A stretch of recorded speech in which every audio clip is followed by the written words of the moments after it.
yaa ngi ci bañ lal DJ Sega tenga la may seen ak ñamay seen on hip hop ba jàmm gam Mr. Ken ba jàmm gam real MCs ba jàmm gen my first ay yéen ma fekk si fii ci Barza fas yéene ma delloo daari dunya ba antan ngeen sama sharia xam ngeen di moos dis naa disaay gu laaj xam daaj dégg daaj jàpp daaj dëkk si daaj dëkk di daaj ba ku la gis di jàpp daaj te ton yi ngeen ma ton ci yoon yi ma ñëw ci jamono dégg nga maam ñàkk ma jox cër dëkkal ma fu ma dëkkul ñii di jaay xam-xam ba di ma fenal ñii di jaay fit ba di ma réeral ñële di jëriñoo sama bayre ngir am geel borom ñàkk bopp bu jóg wut si ma di ma suufeel yeneen mitig yi ñeema ba di ma fexeel ak ñii di ma dundee te bañ ma dundal ba ku ma gis di ma ñaawal tax na ma dee Sénégal ñàkk ko xam gi ngeen ñàkk ko xam sànde gi di hip hop de tax na bëggatuma dellu Sénégal te ñi jot a xam si sama waa kër dégg nga maam dance tech rap DJing MCing kenn dundalu leen Sénégal xanaa xamu leen ne sama melokaan weesu na underground gangsta hardcore roof neck G-funk love style dreamy ego trip freestyle joogi joog old school new school duma varié te duma lu ñuy varié mbalax souk salsa no duma varié te duma lu ñuy varié man rap revolution act population duma xeewi duma sappi duma kuy dee ndaxte dëgg du dee ha ha ha da ngeen maa umpale duma moroomu benn journal ci wàllu information kon war ma mën a doon ku ñuy foowee ndaxte kuy namp bëgg be jaaw ku ma déglu ma wax la sa njëriñ te su ma doonul sa garab wan la sa sëriñ xoolal niñ may màggalee fii ci Barza man rap naa lu jiitu dëgg lu jiitu lu MC rap kon soo leen bëggee ma del si déy ma dekk déy da ngeen may jox cër képp ku ma jox cër bépp MC joxande cër sambal ma real hip hop te di gëstu dee leen ma gëstu jox saa waa ji naan concert ak di ma play en live bu leen fàtte soirée hip hop son dee leen ma son ba ma son te di jënd sama cassette su ko defee ma del si Sénégal hey Mr. Ken waaju mu samul gen ma dey la dey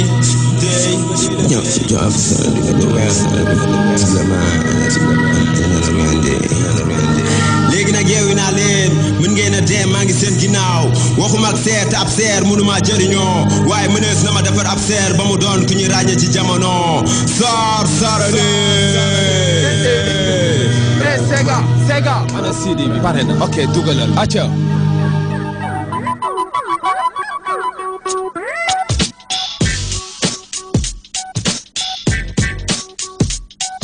ay Canaro bañ lal DJ Sega Cap the hanger yeah li may seen na ne play can yolo bal sa gun burn yeah falaj the joint man nga sang bañ lal ay Top FM ñu represent falaj the joint bañ lal night time bi la bañ lal ay Cap the sis kenn ko represent ay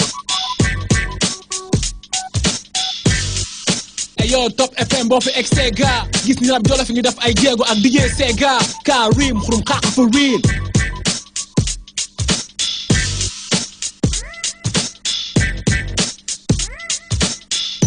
Top FM 107.0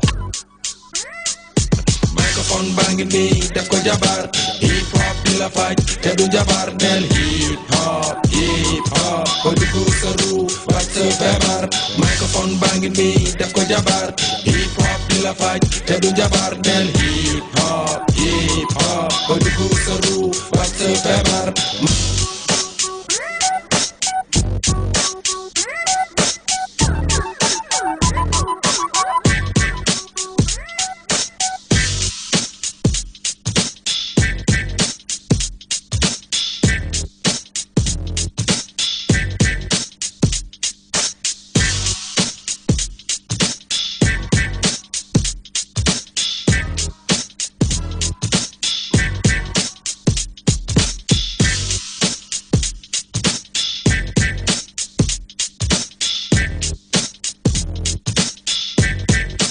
new on the black bar big guy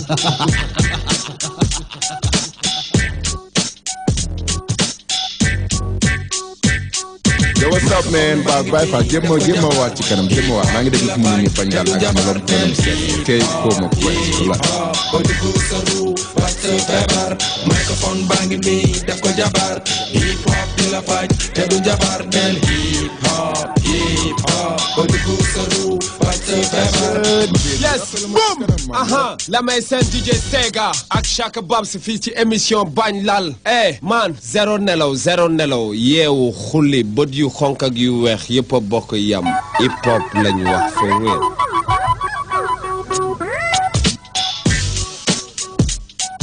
Bonsoir à tous et bienvenue sur Banglal International, l'émission 100% hip-hop sénégalais. Mon nom est Sega, DJ Sega, et c'est toujours un grand plaisir de vous tenir en haleine pour 2 heures d'horloge sur la meilleure radio musicale du Sénégal. Alors bien sûr, comme tous les lundis, je suis avec un ami, mon ami Lamay Sen, voilà, au meilleur de sa forme. Merci encore de nous rester fidèles sur les ondes de la meilleure radio musicale du Sénégal.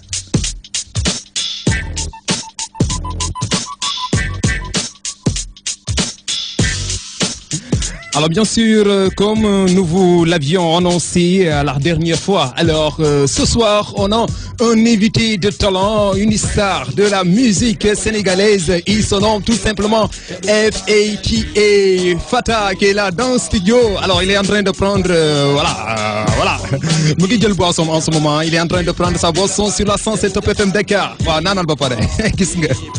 Alamay Sène hip hop la ñu wax for real.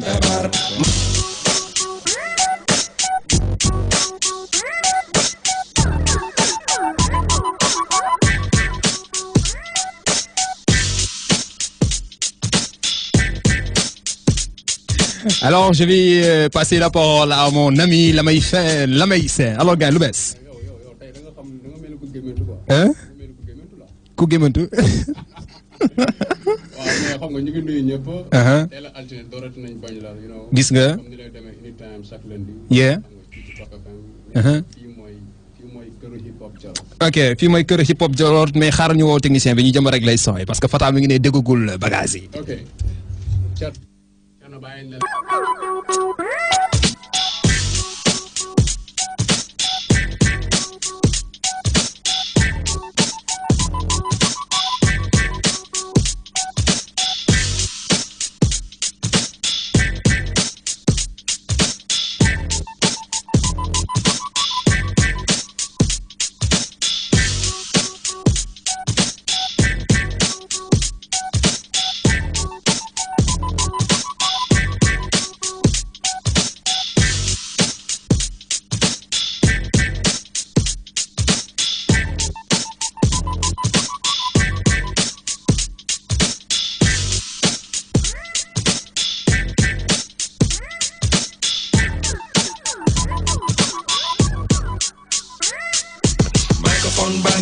def ko jabar hip hop di la faj te du jabar nel hip hop. F to the A to the T to the A, aka El Presidente, Holin Legende Def, cause Fatah is coming out. Raflik, it means return to the motherland, Africa, where we come from, Africa, the beginning and the end. See, the people have waited. From the highest of mountaintops to the deepest of the waters, all across all of the lands, the people have waited. Le temps est fini. Maintenant l'Afrique se réveille de Glolen. 2005. What sacré F.A.T.A. for the hip hop nation world war. Not for competition, but for a mission. Listen that. That's what's up. 3, 4, 5, 6, 7 musique bi may bëgg jaarale sa benn hip hop bi ma yóbbu ko ci beneen level fat la boy on the high level business bi gën a gaaw boy ba mel ni kéwal ku ne bëgg jiitu ne ata yaag ba mbalax bi nangu ne rab bi rawalon mën a gondeeg may begg ak Lexus boy di ka dawal ku suñu musique gondi daw si lee ñëwal gaawal bu sa xol méttee nag ñoo lay ñaawal yaaw ñoo lay ñaawal rek di la siiwal yat bu rafet daf ko cere foo dem siimal tu xel bi hip hop laaj te am teggin foo dem nang ko teewal boy ci suñu caagin yoo mooy li ñu fi andi tey FATA/El Presidente is back in the building yo di ziare auditeur yëpp Top FM bañ lal la ñuy wax dam lal yi xotti matlaay and where and just déglu hip hop. Yeah. Fata, c'est un plaisir de. Mais Fata yaa ngi doog ñëw ci Top FM. Bon non pas ci Top FM donc studio yi mi ngi may rappeler affaire donc mais témoin la woon aussi mais je dis même émission bi ñëw naa ci beneen émission bu bokkul ak bañ daal conception bi. Voilà donc je trouve que gars yi xam nga rek waar quoi. Fu nit mën a nekk moom saa yi. Merci d'être venu. Merci, tout le plaisir pour moi. Ok, donc ce soir on va parler du mouvement hip-hop, on va parler de tes projets, on va parler de l'environnement hip-hop, le projet, affaire, n'est-ce pas la maïsène. Donc ça se fait avec les auditeurs, voilà. Nga xam ne auditeurs yi dañuy oote au 628 81 deux fois voilà di bokk ci émission bi di béggee di joxe alors Fata mu ngi nii tey jii voilà vous pouvez poser toutes vos questions waaw ci biir loolu nag la may seen xam naa am na lu mu ñu indiloon ci Fata kon dañ koy njëkk jàllale waaw mooy loolu mooy dallu bañ lal bi ñu koy defee sant ko xam den bi nuyoo pare dañuy dem dallu bañ lal dem doxi rëbb gaay bon nag mais affaire bi dafa garaaw quoi xamul tax dama ko yéex a def. Ah bon? Parce que Gale Fata laa doon wër mun ma ko fexe ba gis ko quoi. Mais Fata foire la dëkk. Dama ko wër bay bëgg. Non, est-ce que ça foire laa dëkk? Yeah man, so good man for working hard in the hip hop. That's what we do. We back in the city. 100% hip hop. FATA is back in the studio. Word. 2005. Hip hop. Moi hip hop. Yeah. It's a hip hop. I'm a local gang, y'all. Hip hop. Hip hop. Hip hop. I'm a local gang. Bañ lal.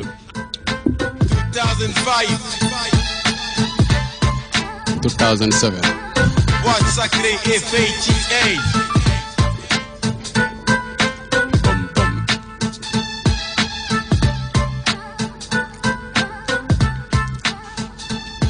Bon dafa naa ni waaw dafa naa ni waaw affaire bi dàll balal bi kale nañ ko wër bay bëgg a dee quoi waaw mais nañ ko déglu te ñëw ok nañ ko déglu dàll bañ la sans loi kii lu ma doon wax ci Fata mooy loo may laaj rek mooy maanaam Fata lu ma ko xamee mooy nit ku baax la quoi musuma nag se ko ak moom wala ñu toog nii man ak moom ñu toog di waxtaan yu sore xama mais lépp lu ma xam ci moom le nice laay mën a wax parce que mus naa ko gis tamit benn jour bon dafa ñëwoon seet si suñu benn copain bon mu nuyu ma respecté ma bu baax a baax ba tax na bon man lu rafet laa mën a wax ak moom quoi mais à part ça li may lu ma koy laajte question boo xam ne war naa ko mën a laajte nii mooy maanaam damay dégg bu mu génnee ci scène boobu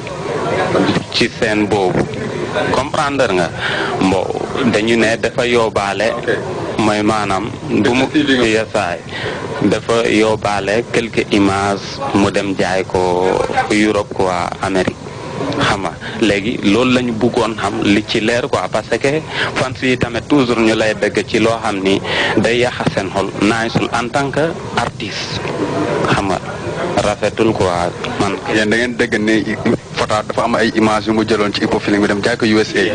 voilà xama léegi nag loolu la ñu bëggoon xam mu gën a leer moom ci jëm boppam mu leeral ko même bu fekkente ne sax mbo du dara mais na ko leeral quoi parce que fans yi tamit même bu ñu dul répondre sax ci place am mais quand même bu ñu koy dégg day ñaaw xam nga nit ki bu xasee ba bëgg la ci sa liggéey mu dégg tour bu ñaaw ci yow rafetul quoi man nag moom artiste la mënuma ko procès dara parce que bon ñoo bokkale mais l'essentiel toujours moom nay xool li gën quoi parce que mooy gën a baax ci moom quoi en tant que artiste te ñëpp xam nañu lu mu bëgg quoi tey jii nii boo xoolee nu muy liggéeyee rek war ngaa mën a xam ni am na lu mu bëgg quoi yes I blessing la waaw man sama tur laay la oui Fata moom ni ma ko xamee moom vraiment xam nga rappeur bu gëm boppam la daal xam nga ak façon nu mu changé style am nii tamit xam nga indi rap mbalax bi di ko si ñambaas parce que ñun suñu culture rap ñun suñu culture mbalax la daal mais comme na moom ni mu ñëwee changé variété hip hop bi nii di dóor rap mbalax dama gis évolution la tamit quoi parce que nit ku nekk rek am na loo xamante ne waruloo ko topp benn moment boo demee ba gis yow style bi ngay def bi expliqué naan carrément xam nga moom weesu na fu muy nekkee di waneeti boppam quoi parce que ñëpp xam nañ ko ba pare comprendre nga léegi nag xam nga il est temps mu toog job xam nga teg ay album yoo xamante ne xam nga yu nice lay doon quoi loo xamante ne yow mu nekk pa nga nekk mère di nga ko mën a kii fa sa biir gàlle quoi xam nga c'est ça xam nga man du nekk moon fantu Fata autant mais depuis que mu changé style am nii di rap loo xamante ne day neex a dégg si nopp nii xam nga si laa commencé di kii fet Fata bay jënd ay CD-am di ko déglu quoi naïsement comprends nga fu mu nekk nii boo ñëwee sama gaal dañ fay fekk ay CD Fata xam nga te bu njëkk ba man fu ñu doon waxee Fata man maay njëkk xam nga dal ci kawam mais léegi nag nice quoi léegi xam nga damay déglu kii wam mun naa la ne CD-am son yëpp laa jàpp yëpp damay toog nii di ko foowee sax parce que xam nga rap bi moo simple quoi pour nga dégg ko c'est facile quoi par rapport ak ñeneen ñi ni ñuy tegee tout le temps underground ban ñu ko quoi mais léeg-léeg laaj na ngeen varier quoi Fata mun na jël baar boobu côté bu lee xam nga waa Rapadio topp seen concert ñoom it xam nga BMG xam nga ku nekk war nga am sa style bopp quoi mais boo demee ba changer style rek xam nga waruñu la critiquer daal parce que da nga def loo booy def musique da ngay def li nga xam ne yow yaa ngi siy sentir nice xam nga di si teg nicement c'est ça daal man daal Fata xam nga diggante mooy ay daari bi yooyu noonu rek jàmm la quoi parce que xam nga hip hop mënul ñàkk lool noonu quoi parce que fii lañ ko fekk xam nga si ñi ñuy roy sax boo demee fële tamit da nga koy gis da ngay dégg gars yi di clashante seen biir mais man mënuma jàpp ni moom daari bi xam nga dañu am ay tëppoo wala ay ñeneen ak ñeneen ay góow xam nga lépp si business ñoom daal ñoo bokk waar bi daal ku nekk war nga mën a yaatal sa bopp daal mais bu ñuy clash nit ki tamit xam nga ça ne veut pas dire que dañ koy clash ngir ñu jëlee fa jaaree fa xam nga am ay noon suñu diggante quoi mun nañ clashante mënul ñàkk man xam nga côté boobu laa ko gisee daal li ñuy clashante daal amul dara daal lu ma siy critiquer loolu moom lu nice la parce que loolu mooy tax tamit hip hop bi tamit xam nga gën a am ampleur daal mënul ñàkk si hip hop quoi loolu moom nice daal.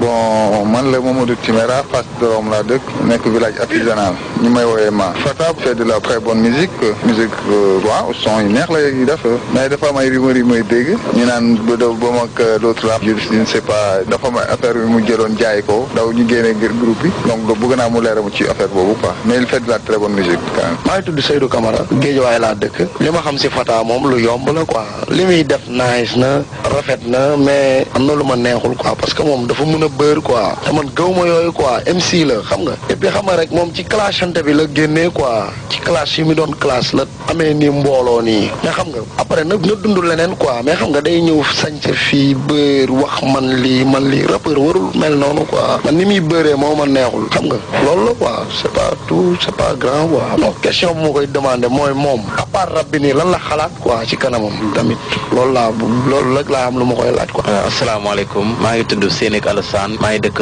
Médina donc Fata lu ma xam si moom bon MC bu ma neex la quoi ndax nit ku nekk rek la nga gëm quoi ma koy ñaanal yàlla aussi bon mu gën a jëm ca kanam quoi question bu ma koy laaj mooy dañu gisatul hip hop feeling quoi dañuy bëgg xam réellement lan moo tax pour ñi nga xamante ne ay fans hip hop lañu ñu comprendre quoi surtout quoi sinon loolu rek laa amoon si lu ma koy laaj quoi. Yeah man, this is regional Dave Master from Senegal International Dance Album, you know, see.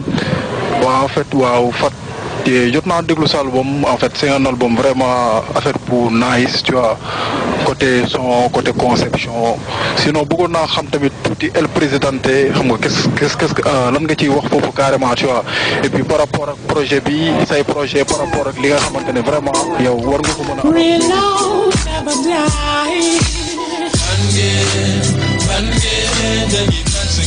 li ngeen di daaj maa ngi koy yëg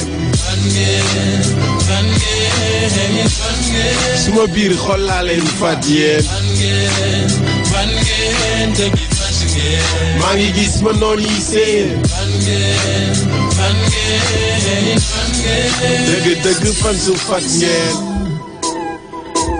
dëgg fan su fat ngeen dëgg fan su fat ngeen lu fees si xol sar ci kanam feeñ ci jëf lamin jéem ko miisal gisal bu niir mu rejant rek asamaan si niisal oh God sànq laa toggaat suma am suma mind di ko toggaat suma xol di seet ma war a giseek ñi bëgg di seet ni ma yendoo pour town bi set boy foog nga tàmbalee dooree sa buntu gaale Saint-Louis jox naa la cër foofee la suma carrière tàmbalee du way fontu tout tànk laa woon nekkoon ci rab bi di liy fëntu waat naa ko ne sans yéen man duma tus yéen a ma puus moo tax ma toog ba tey ama woon arme bëgg taxawal bataay fu ma dem ngeen arme mosu leen sonn bay taay ndar géej àdduna bari léej waaye suma xol a ngi ci yéen lu ma fa gëj dëgg fan su fat ngeen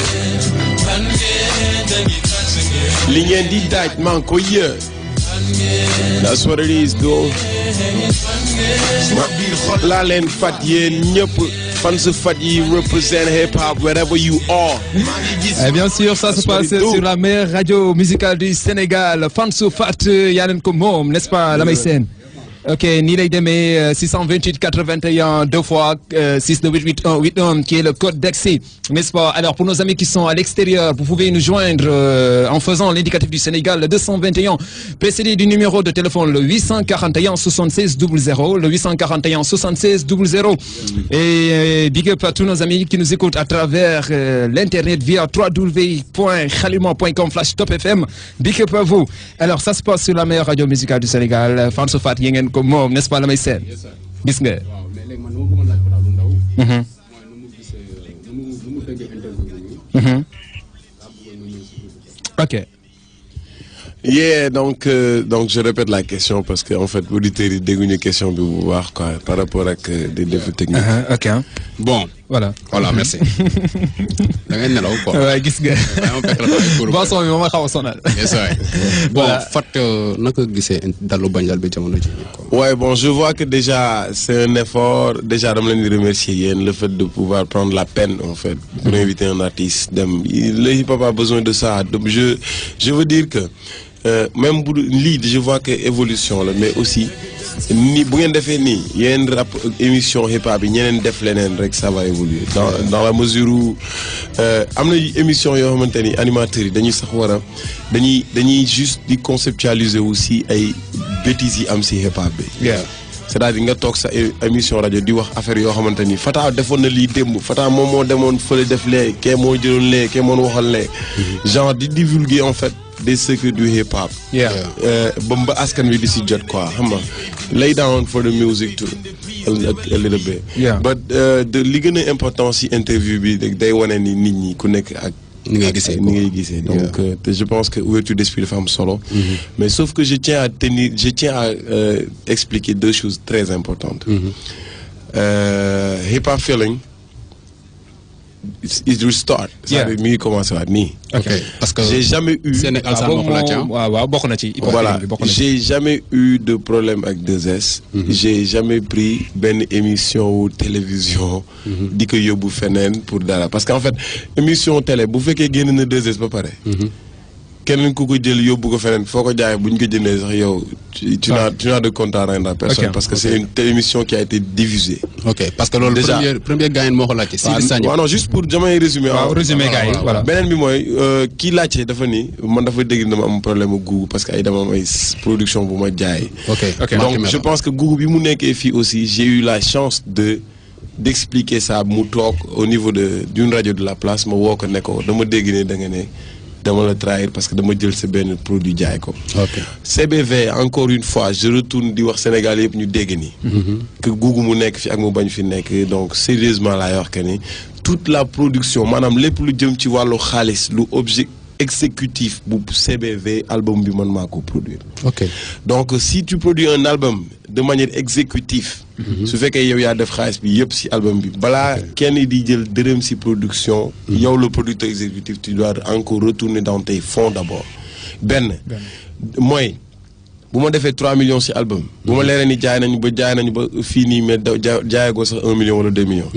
lépp lu tax si album bi su ma ko mënee jaay dama koy jaayaat. Parce que c'est ma production c'est damay récupérer suma. Kon CBV esprit du groupe bi desoon na quoi. Non, juste pour dire que c'est l'aspect financier, ça n'a rien à voir avec l'esprit du groupe. C'est l'aspect financier, c'est-à-dire mën nañu bokk groupe keneen ñëw dugal xaalisam mais aussi leer ni kooku day jëlaat xaalisam. Donc man j'étais la personne qui avait injecté cet argent. Donc j'étais censé il faut ñu mu leer ne. ok il faut que mu leer ni Fata moom moo produire box CBV. CBV la produire donc. yaa ko produire sax xaalisu bopp quoi. waaw justement léegi li ngay bëri loolu ñu bëri comprendre ñu. si le truc est que le plus simple c'est quoi. Quand Google aussi ñun bokkandoo benn groupe mu ñëw Sénégal ne ci télé yi ne. Fata moom moo jël suñu produit dem jaay ko. mais loolu jàppal CBV kañ la woon 2001. 2003 2004 yëpp maa Google ñu ngi nekk. ok regarde l'analyse yaa ngi comprendre. Google il est venu en 2006 pour parler de ça. donc ça veut dire que mais lu waral loolu. moom laa lay wax et que 2006 bi Google di ñëw 2007 la Google ñëw sax. 2007 ouais. et bi mu fi ñëw. non 2006 fin 2006. waaw fin 2006 un mois avant. que DJ Awadi mes témoins. maag Google def nañ concert ensemble. ok à Paris. on est ensemble yamuñu benn problème maag moom personnellement. ok léegi bon s'il revient aussi au public sañ a wax lu ko neex aussi donc loolu il a joué sur certains détails. comprendre nga loo xamante ni public bi ils n'ont pas demandé le public n'a pas demandé pour savoir ça loo xamante ni public bi soxlawul sax di ko xam d'ailleurs nit ñi seen yoo nekkul si yooyu détail tey man je suis pas censé te dire lii Google moo ko wax tey mosoo dégg ci man moo wax ne Google lii te alors que man ak mbokkam mi frère am ak yaayam frère am barki dem la jóge si man sama xarit la seen waa kër yëpp ay relations yu nice la ñu am est-ce que comprendre li mu le public sénégalais n'a pas besoin d'être de comprendre tout ça man j'ai pas besoin de dire à tout le monde que ni kii sama xarit la kii jàpp naa ko léegi nag li mu bëgg mu leer mooy j'ai pris des CD c'est-à-dire benn clip bu CBV boobu yóbbu ko jaay ko si à une compilation européenne mu tudd Lamp Fall production et j'ai le droit de le faire c'est parce que tout simplement je suis le producteur exécutif de cette vidéo en même temps léegi su amee soo bokkee ak artiste mu am ay reproches yu muy def par rapport à benn production c'est le BSDA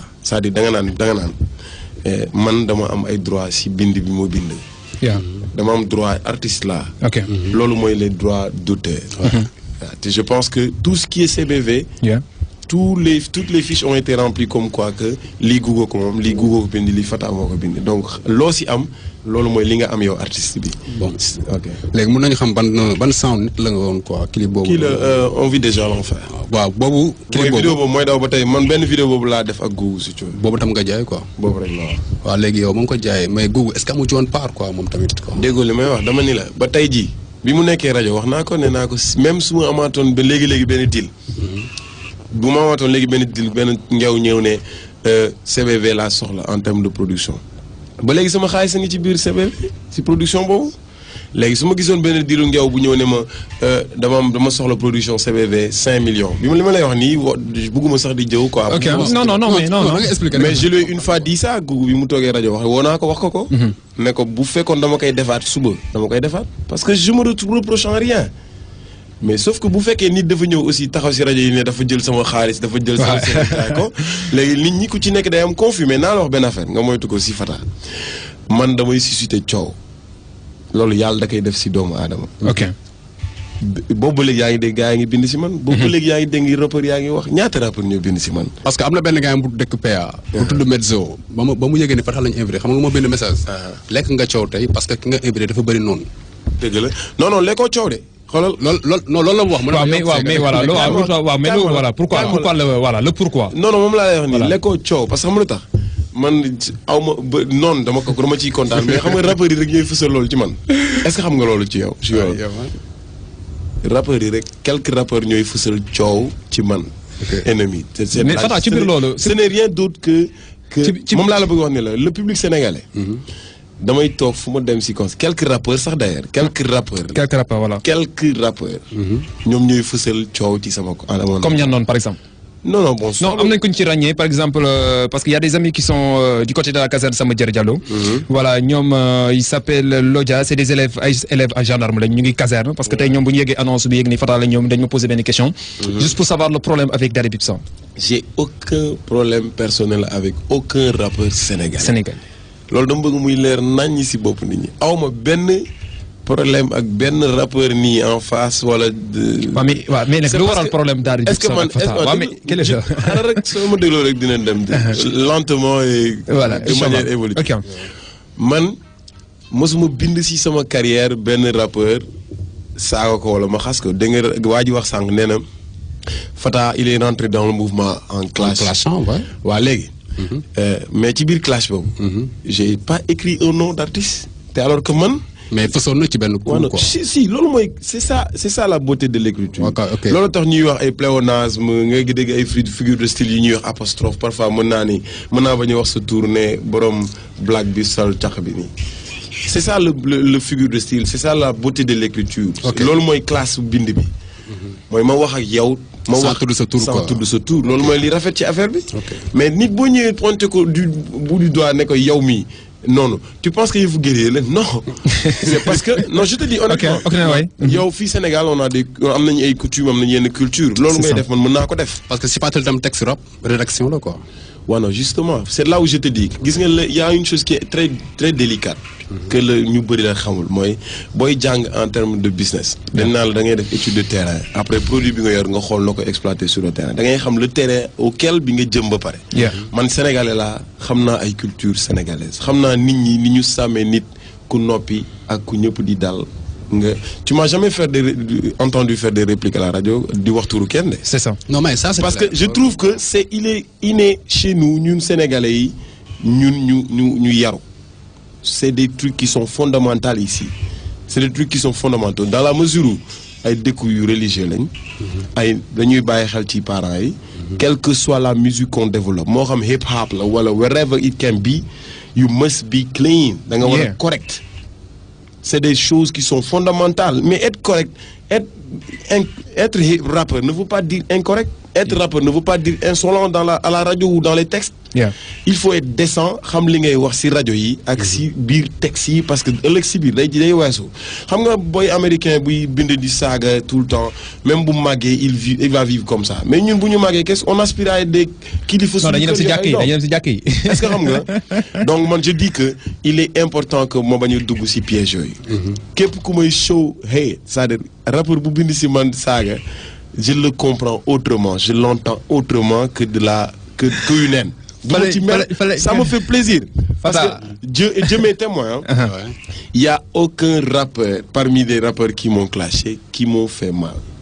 La vie de mon fils à la longue c'est un truc qui est là que d'ailleurs dama koy aspirer quoi dama koy. Que tu vis quoi. Que tu vis parce que ça allait ennuyant ma vie ma ñëw rek romb noonu gars yi du ñu wax quoi léegi-léegi da nga benn boy bi nee na Fata oui parce que non dafa mën a ñoddi quoi dafa mën a beurre ouais mais c'est-à-dire pour ceux qui me connaissent ki nga xamante ni ils m'ont vu grandir ñoo dëkkandoo ñu ensemble mais je suis comme avec eux jusqu'à présent ñi ma doon àndal taawu xale ba nii ma léegi ñoom laay àndal mais ñoom laa xam ñoo ma xam mais tous ceux qui m'écoutent à travers la radio ñi may déglu ñenn ñi dañ naan fan su fat lañ parce que bëgg nañ ma li may def ils se retrouvent dans ce que je fais y en a d'autres qui se retrouvent pas parce que bëgguñu li may def ce qui est normal léegi donc léegi su dee da nga ne dama bër mooy dama lay doser yow dafay mel ni dama la bàyyi xel mais quand je te connais pas mënuma la doser warul la sax saf quoi. Ok. Parce que man xawma la du ma la sóor ci programme bi man bu may génn suma gaale sama plain yow doo si bokk. léegi nag quand je m'habille bien parce que aussi il faut qu'on le dise dama gëm man bëgg solo avant ma doon siiw mais les gens ils étaient où pendant que je galérais nit ñi fan la ñu nekkoon kii taxaw naa neex naa ko wala neexuma ko. fan kii wax naa neexuma ko fan la nekkoon bi may am problème mu dàll bu ma sol ak yére. J'ai vécu ça. J'ai vécu cette galère. Toog naa awma xaalis toog naa lekkuma di toog toute une journée lekkuma. Mais ils étaient où ces gens-là qui parlent c'est-à-dire fan lañ nekkoon bi may galère. mais gis nga tey jii. Fata dafa ñu bëgg a ñëw bëgg a am lu ñu kii. léegi xam lu ñu def. wax boobu dañ koy clore. dañ koy clore ñoo xam ne ñu koy déggee. waaw ñu koy déggee. léegi dañuy dugg ci Fata. ci 628 81 2 fois mais ci biir loolu la may seen dañuy jàllale CBV bi. bu yàgg bi ñu déglu article 356 bi. waaw mais dañ ciy déglu ay couplets. waaw après ñu ñëw voilà alors je vous rappelle que l'antenne est ouverte au 628 81 81 gars yi Fata ngi nii aca dugg leen 628 81 81 DJ Sega Lamay Sène Bañ Lal International ñu déglu ñëwaat. Si présent, vous êtes accusé d'avoir proféré des propos qualifiés diffamatoires et subversifs à l'encontre du gouvernement. Acte que vous avez jugé arbitraire et autoritaire. Et la justification de tels arguments que vous basez sur l'article 168 du Code pénal qui stipule l'emprisonnement de toute personne, membre ou agent du gouvernement, qui aurait requis ou ordonné au nom de son autorité des abus contre la chose publique. Plaidez-vous coupable ou non coupable? Non coupable. Jusqu'à présent non coupable. Manara wax bu jaxé dëkk bi tos. Ouf. Malako wax sax ndax. FA El Presidente Fanar. Tout est titi tong tong bi bala muy ni. Bàccal ñu ràcc.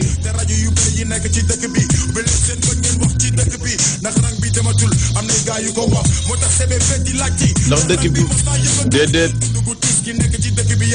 mënoo ko miis mu gën la gën a da ngay jàng ba yàgg ci lool doo am koo boole nga ñàkk fa doo amati monnaie te président xam na ni nga ci sonne gaa yaa ngi ci kaw di def seen bonnet nga bëgg leen sonne te loolu du mën a ne ba ma ko waxee yàgg na mais ba léegi nag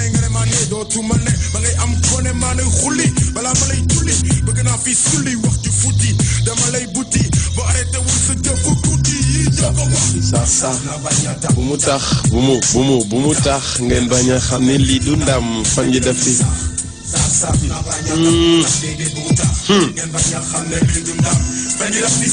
yeah waaw Fata lii yàgg na ba I like it. Yeah man. Yeah, it's really nice. Mais bii neexoon na quoi est-ce que mën nañ xaarat bii groupe quoi yow ak Gougou ngeen formé waat CBV.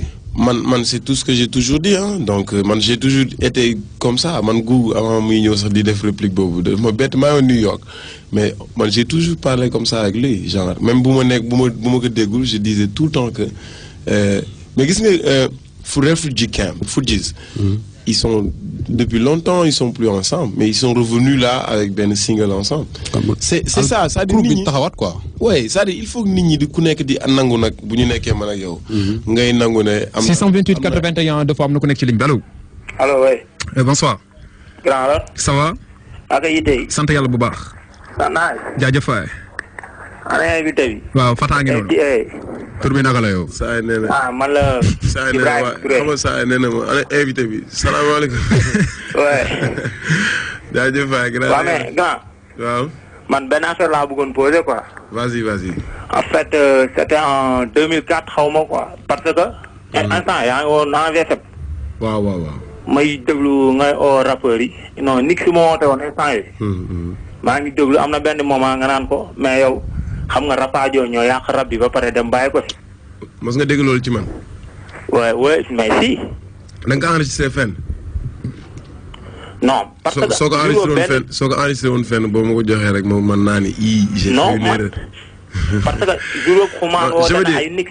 dama ni. waaw su fekkoon enregistré nga ko fenn.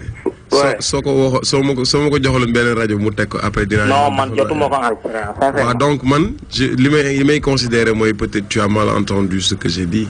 mais boo ko interprété soo ko interprété nii rek du day waar quoi. j'ai jamais mosuma disrespecté liggéeyu kenn quoi que chacun fait bien ce qu'il fait. man je fais mon chemin man ce que tu sais c'est quoi le problème. man je laisse les gens faire ce qu'ils font. mais ils me laissent pas le temps de faire ce que je veux faire alors que moi je fais ce que je fais. Ouais. Mais je respecte tout le monde en fait. Ok, merci hein. Merci beaucoup. waaw mais góor. Ouais. tur bi naka la. man la Ibrahima Touré. Ibrahima Touré jaajëf ñu ngi lay déglu. mais après balancer ma corruption bi hein. corruption bu CBV bi. ouais non attends man fan si far la mais hardcore bi hein. bismillah kon Fata dafa nekk ñaar. si yéen si mais instant man ñaari Fata laa gis mais man maa ngi si bële ba léegi hardcore ga. début bi quoi. oui maa ngi si dëgg la mais boo xoolee albumu T.I. bu mujj bi ngay dégg nii. waaw non bu mujj bi moom show me bi moo ci sama sound xam nga rek man nu mu gën a tàngee rek. mais man pour man fan su fat sax ngay jël. waaw mais xam nga rek. waaw ma ne mais soo dégloo albumu T.I. bu mujj bi nii xam nga nu mu tudd. ouais. T.I. versus T.I.P. mooy T.I. nit ki. dëgg la waaw mais contre beneen personnalité bi c'est-à-dire ñaari nit lañ mais ku ci nekk ak ki muy définir yow xam nga droit ne Fata bu njëkk bi moo ma gënal xam nga. Fata li muy def nii léegi lépp man neexatuma c'est-à-dire il faut qu'on respecte le choix des gens aussi. dem na. waaw léegi sagam mu ngi doon wax ñu ngi doon wax ci affaire crew bi. Fata nga job ci crew. nga nekk en solo ban ngay nekk ban ngay gën a aisé ko. bien sûr en solo bien sûr ça c'est naturel li ngay xalaat yow kese di ko def ni nga ko bëggee saa su ne du am benn contrainte. yamul ak loo xamante ni booy def da nga koy bàyyi xel chaque fois. man bi ma nekkee Gougou chaque fois damay calculer aussi loo xamante ni moom bëgg ko parce que Gougou je sais que il a jamais accepté de faire des sonorités africaines si biir ay hip hop moom il est strictement hardcore. Ce que je respecte aussi parce qu'il est bien là. Mais hardcore. 628 81 deux fois allo oui. na nga def. ça va. ça va. tur bi naka la. Issa Fata mu ngi lay déglu. waaw moom laa bëggoon a waxal. asalaamaaleykum. allo oui. allo am fine. waaw ku baax. na nga def. maa ngi sant bu wér. allo. waaw mu ngi lay déglu ah. yow benn fan la mi ngi woowee tey ba bàyyi kii ja. fan noonu. allo. fan ngeen di wootee. Géejawaay. Géejawaay. kontaan naa waaw kontaan naa. Fata laa soxla moom laay waxal nii ah. waaw Fata yow moom la voilà waaw. waaw ça va. ça va bien. naka doom. ñu ngi taxal rek ah ñu ngi nii rek. waaw gis nga noonu la de gëm rek te bañ a bàyyi. jaajëf waay. alors man am. rëcc na. rëcc na quoi. ok rëcc na. waaw léegi. waaye wala ñuy organiser fond bi quoi. waaw fond bi au moins ñu mën a waxtaan ak gars yi quoi voilà 628 81 dafa am na ku nekkat ci ligne bi allo. allo. oui bonsoir. mbokk ñoo ngi siyaar. sant yàlla bu baax. man la Ibrahima Ben Tali. Ibrahima Ben Tali. mais maa ngi wootee parcelle nii quoi. parcelle jaajëf Fata mu ngi lay déglu. kontaan naa ci Top FM de. jaajëf. maa ngi seen ginnaaw tout récent. jaajëf merci. Fata laa soxla woon. ok siyaare nañ bu wér Ibrahima na nga def. sant bu wér Fata alors. sant bu wér a wér alhamdulilah. c'est la première fois ñu déggante rajo ma ak yow. ah jaajëf waay. dama kontaan trop ba mënuma wax actuellement. mën na béggee naa bu wér a wér. bilaay. jërëjëf waay man moom sër li ngay rab rek laay déglu. jërëjëf jërëjëf. ba ngay sant damay dégg ci yow wax joo xamante ne neex ma mais dama koy bañ. dëgg la dëgg la dëgg la. mais nag dara yonent bi sallallahu alayhi wasallam moo ëppoon ay noonu ñëpp. dëgg la yàlla sax ah yàlla sax gars yi dañ koy weddi ba tey. te nit ki nag moom xam nga booy dem bu la ñëpp bëggee sax du neex faa moom ñu la bañ ngay mën a gestu sa ginnaaw di xool. waaw dëgg dëgg. mën a daw ci kaw. dëgg dëgg. mais li ngay rab kontaan naa ci trop. dégg naa bu baax a baax. di la ñaanal quoi bu baax a baax. merci beaucoup merci. fi nga jëm yàlla sori la daal. amiin allahumma amiin. rab moom kontaan naa trop li nga dafa leer. jërëjëf man yaa tax may déglu hip hop. merci. di bëgg na nga demal ma xura ndaxa bi boobu may gaare. jaajëf waay. walaay. jaajëf waay. naa am sa numéro téléphone quoi ñuy jokkoo ak yow. jërëjëf noonu lay demee si ça. dama neex trop. daa yéemeen mais dañuy déggante ak awrantenne après. kon baax na xewal maa ngi tëdd xam naa man fas yéene gu ma nelaw quoi ci émission non bi. bañ lan la ñu wax baay. maa ngi war a xëy suba mais xam nga rek jaral nga ma ëpp loolu. jërëjëf waaw merci. di nuyu sista Kiya nag bu baax nag Ibrahima Ben Tali mi ngi lay siyaar. jaajëf Ibrahima télécentre Bompère ah. télécentre Bompère wala. non du télécentre Bompère. ok en face Jumaay Murit la quoi. jaajëf. ok xéwal ah. bég bu wër. jaajëf waay. jaajëf waay maa ngi la ñaanal bu baax dégg nga ci kaw ci kanam. jaajëf. waaw sama gars yi nag yéen. ñu jëlaat allo. ay street DJ ngeen mais xam naa li ngeen soxla mooy gars yi di créer ay clash yi quoi. yéen soxla leen bàyyil tooñ yéen soxla leen bàyyil tooñ 628 81 deux fois. soxla leen sax man si yéen. allo bonsoir. allo salaamaaleykum. maaleykum salaam. waaleykum salaam sant bu wér. sant yàlla bu baax. kooku kan la. Sega. Sega ça va bien. ça va alhamdulilah. waaw na nga lay jaare. jaajëf waay. kooku kan la. Touré Feddo. Touré ça va bien. Touré alors Rubes. Allô. oui nice. waaw tey Fata la ñu invité. oui. waaw mu ngi Fata ngi lay déglu. waaw maa ngi koy déglu sànq dama dagg tëdd nii jàpp poste bi ma dégg yàgg moom ngay nekk si poste bi. vraiment Fata yàgg naa ko suivre. aussi xam naa ne ku baax la. ku bëgg aar bi la. aussi daanaka. daana def émission bi am solo na. man émission la woon.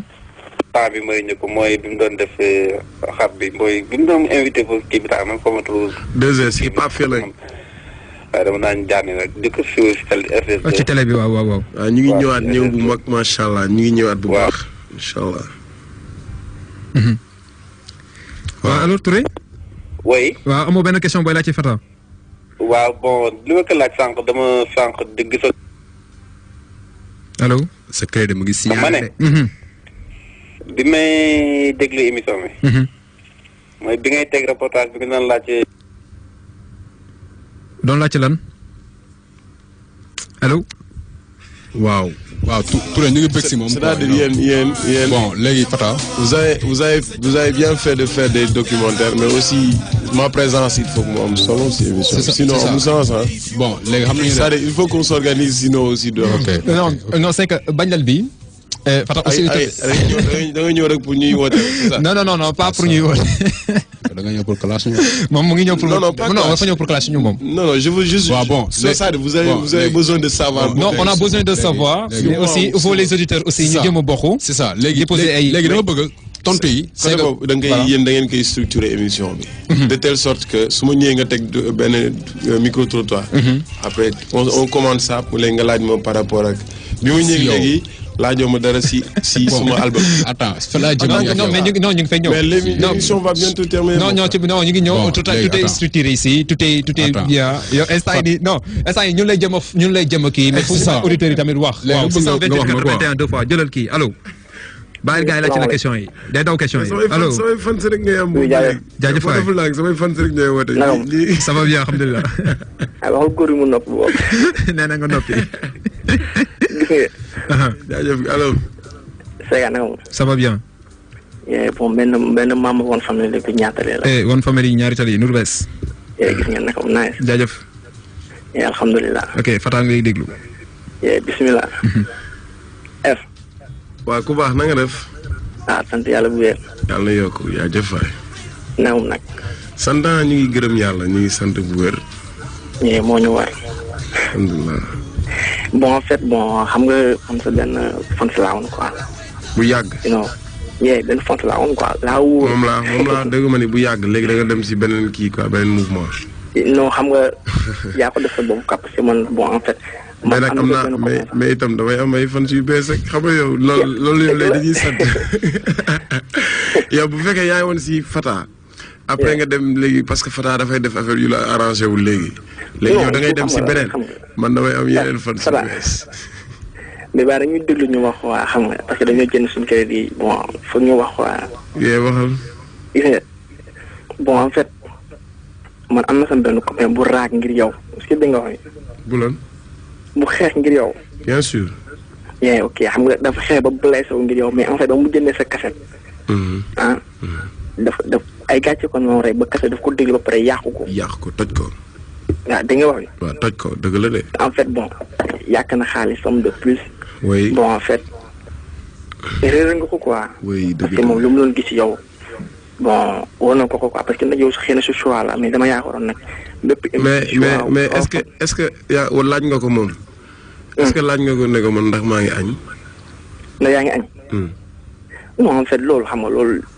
pour xam nga koy laaj yaa fa. non yow laay laaj est-ce que yow laaj nga ko ndax sa waa ji moom ndax man añ na démb.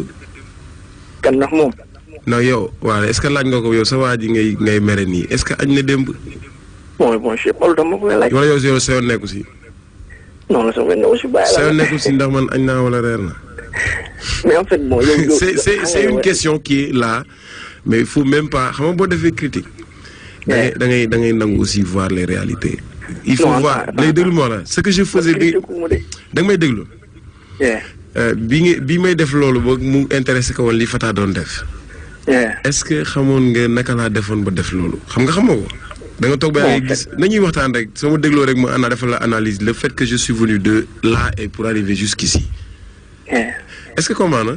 C'est très simple le plus important c'est de comprendre que c'est moi qui ai vécu ça man rek maa dund loolu léegi su ma jógee ci benn affaire doon ko def même bu fekkee amoon naa si ay nit yu ko estimer bëgg ko est-ce qu'il y a à comprendre alors que man je me retrouve tout le temps dans une même situation et que je veux évoluer sur ce que je fais est-ce qu'il y a à comprendre je me dois de faire autre chose de manière évolutive c'est très simple c'est-à-dire analyse la léegi nag si biir booy jël décision di changer de style et d'évoluer dina am ñoo xamante ni dañ naan ils se retrouveront pas par rapport ak Fata li muy def ils lâchent l'affaire c'est normal c'est un truc qui est prévu en fait mais aussi il y a d'autres gens qui vont se retrouver par rapport à de new Fata boo xamante ni ñoom dañ naan Fata dégg nga léegi bi kenn ki raccroché dafa ni sama fans la léegi yow ne ñëw nga nee nga déglu ma wax la yow ñëw nga nee nga ma am nga woon na benn fans bu ma bëggoon mais léegi dafa toj sama CD am na keneen kuy ñëw kuy xamante ne day saaga am keneen kuy ñëwaat koo xamante ne naan Fata sama fans la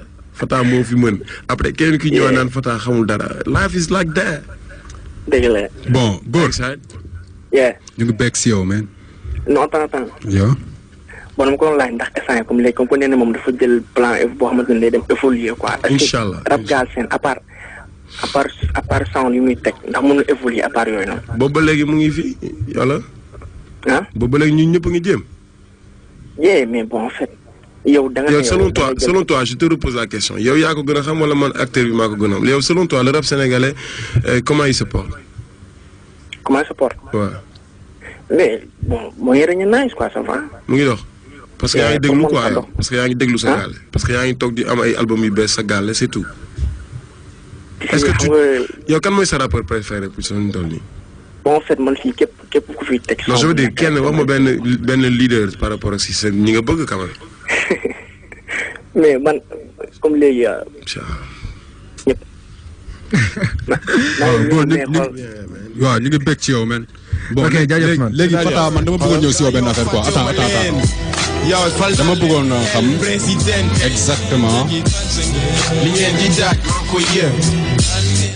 ok vas-y bon léegi Fata man sa album bii nii bii non mais il faut que Fata tamit mu expliquer évolution bu muy bëgg a wax nii waaw non la may balaa ñëw sa question bi il faut que moom tamit j'ai l'impression que maa ngi def émission bi ça fait 10 ans sérieusement j'ai l'impression que damay def émission de rap il y a 5 ans parce qu'en fait quand je dis qu'il faut que ça évolue c'est que man je suis censé yow boo nekkee yow li ngay laaj nit ñi ñëpp peut-être yow en tant qu'animateur yaa lañ ko gën a yaa lañ ko gën a mën a laajte soo ma ko laajee merci léegi man je peux être à mesure d'expliquer ak ñun ñëpp ñuy comprendre merci beaucoup mais bu fekkee da nga may dugalal tey bon pour gars yi woote tamit quoi pour gars yi di woote bu ñu duggee s'il te plaît nañuy tënk waxi quoi di poser question bu ñu amee question nañ poser question kuy waxtaan kuy wax léegi man li ma bëggoon laaj Fata mooy sa album bi parce que am na si ñu bëri ñoo xam ne dañ koy naan album bi El Presidente la tudd or que Air Afrique la tudd quoi. waaw dëgg la parce que bon si manière de la conception de l'album bu ñu xoolee bu baax c'est tout en noir mais casquette bi ci kaw casquette bi la ñu bind tout album bi. ok mais boo xoolee le nom rek moo nekk ci kaw nii pochette bi parce que album bi exactement mu tudd du Air Afrique mooy retour en Afrique bon album bi am na ñaata titre sama cassette def naa si 10 album bi CD bi ma def ci 12. bon ñaata featuring moo ci am. presque tout l'album y a eu de featuring presque tout l'album am na featuring sauf que am na benn morceau man maa def. kon album bi compilation la. bon il faut dire parce que j'ai compilé plein d'artistes plein de philosophies pour avoir cet esprit alors que je travaille sur une autre compilation comme tu dis. sa album bi laa wax. sama album en Afrique bi nii compilation la moom laa wax non album la. mais sauf que da nga koy tuddee compilation. compilé mooy dajale ay artistes yu bëri. ok xam nga lu tax ma tuddee ko compilé. parce que sa benn son. le son de rap que j'ai dit moom laa lay wax nii. ok c'est de ça que je me suis revenu. loolu moo tax ma ne la kon album bi nii du album solo. compilation non yow da nga wax loolu ma ni la waaw li nga wax loolu. Fata dafay jaay jàpp mais.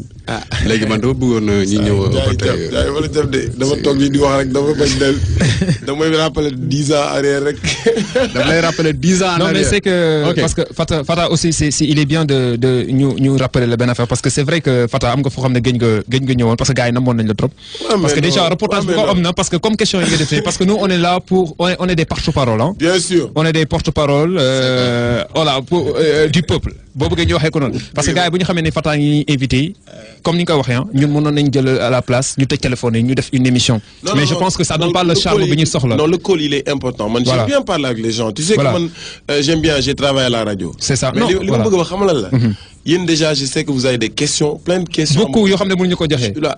justement loolu laa bëgg wax. léegi il fallait de di jël kii ñu xool waaw moom laa lay wax c'est-à-dire il faut que ñun yéen en tant que animateur yéen chef yi quoi donc man ma xam exactement comment ça va évoluer quoi dama ñëw ngeen teg benn interview. Je peux prendre le temps de comprendre ce que et puis ñu développer ko. waaw ok après des questions et puis ensuite des réponses après les auditeurs. donc Fata ñu jël kii allo. allo. bonsoir. allo. Fat. allo oui. allo oui. kooku. Fata. waa ku baax. pour na jël ji Fat suñu demee ba dëgg ne xalaat leen rek ji Fat wax lu ñu noonu xeebee.